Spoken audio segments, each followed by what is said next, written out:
No, dai. Che hai fatto?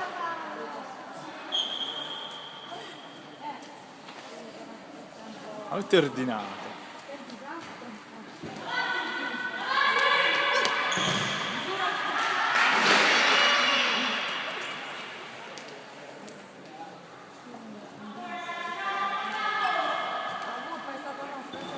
Ma dove l'hanno messo?